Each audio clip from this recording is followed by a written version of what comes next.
ಆಗಮಿಸತಕ್ಕಂತಹ ಅವರಿಗೆ ನಮ್ಮ ಕಾರ್ಯಕ್ರಮದ ಪರವಾಗಿ ಹಾಗೂ ಎಲ್ಲರಿಗೂ ನಮಸ್ಕಾರ.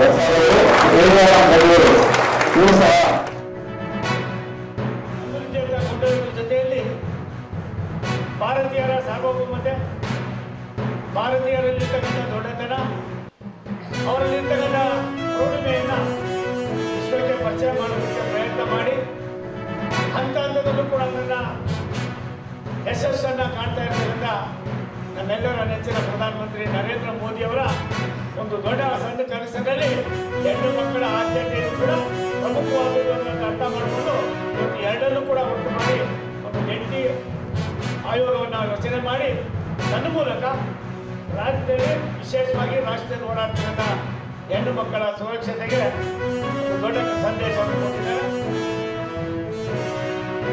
और साइबर तस्करी भी होती है। ऐसे अनेक प्रकार जो होते हैं जो हम सब के लिए बहुत हानिकारक होते हैं। भारतीय संविधान के अनुच्छेद 23 के अंतर्गत किसी भी रूप में तस्करी स्पष्ट रूप से निषिद्ध है। फिर भी तस्करों द्वारा अधिक कमजोर वर्गों को निशाना बनाया जाता है और सबसे हमारे लिए तकलीफ की बात यह है कि इन कमजोर वर्गों का आवाज बहुत ऊपर तक नहीं पहुंचता है।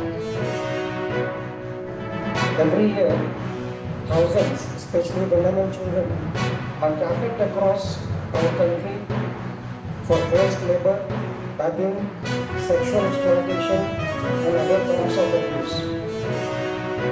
The railway network, with its vast reach and heavy passenger movement, is both a lifeline of India and unfortunately also a conduit where traffickers try to misuse.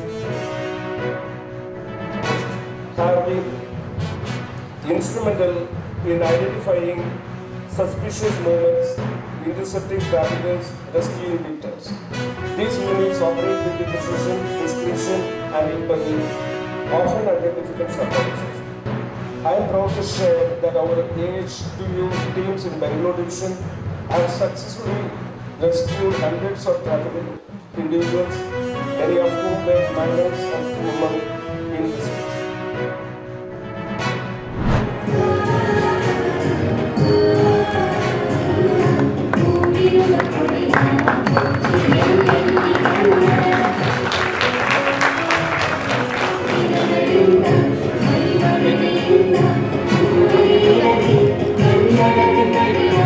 ತಟ್ಟಬೇಡ, ತೆಗೆದುಬಿಡಿ.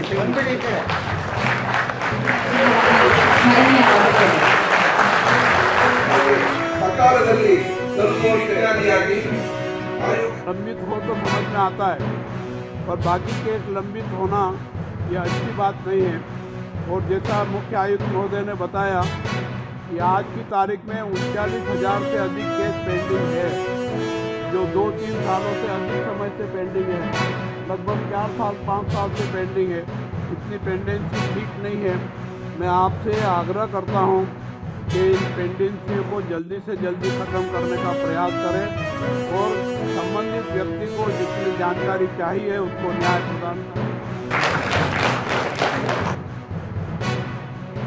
And what we have found, sir, that due to the workshop created, voluntary disclosure of information to the RTI application has improved tremendously. Today when I sit in the court, sir, in the 60% ನಮಗೆ sir ಮಾಹಿತಿ ಬರ್ತದೆ. 60% people are voluntarily complying by disclosing information at their level, sir, which is a great achievement in the enforcement of RTI Act. 10% ಬಾಕಿ ಇದೆ. November 1ನೇ ತಾರೀಕಿಂದ ಅದನ್ನು ಪೇಪರ್ಲೆಸ್ಸು online ಮಾಡಬೇಕು ಅಂತ ಎಲ್ಲ ಕಾರ್ಯಕ್ರಮ ರೂಟ್ಸ್ ಇದೀವಿ. ಒಂದು 10-15 ದಿವಸ ಆಚೆ ಈಚೆ ಆಗ್ಬೋದು. ಯಾಕಂದರೆ ಅದಕ್ಕೆಲ್ಲರೂ ಸಪೋರ್ಟ್ ಮಾಡೋದಿಲ್ಲ. ಈ ಡಿಜಿಟಲೈಸೇಷನ್ ಮಾಡಲಿಕ್ಕೆ ಎಲ್ಲರೂ ಸಹಕಾರ ಕೊಡೋದಿಲ್ಲ, ಕೆಲವರಿಗೆ ರಿಸರ್ವೇಷನ್ ಇದೆ. ಅದು ಸೊ ನಾವೀಗಾಗಲೇ BDL ಮಾಡಿದ್ದೀವಿ. ಬಹುಶಃ ಅದೇ ಥರ ಎಲ್ಲ ಇಲಾಖೆನೂ ಮಾಡಿದ್ರೆ ಇವ್ರಿಗೆ ಪ್ರಶ್ನೆ ಕೇಳೋದು ಬೇಕಾಗಿಲ್ಲ, ಎಲ್ಲ ವೆಬ್ಸೈಟಲ್ಲಿ ಸಿಗುತ್ತೆ, ಅಲ್ಲೇ ಇನ್ಫಾರ್ಮೇಷನ್ ತೊಗೋಬೋದು. ಇನ್ಫಾರ್ಮೇಷನ್ನ ತಗೊಂಡು ಯಾವ ರೀತಿಯಲ್ಲಿ ಅದು ಜನಪರವಾಗಿ ಇಲ್ಲ ರಾಜ್ಯದ ಪರವಾಗಿ ಉಪಯೋಗಿಸ್ಕೋಬೇಕು ಅನ್ನೋದು ಮುಖ್ಯ.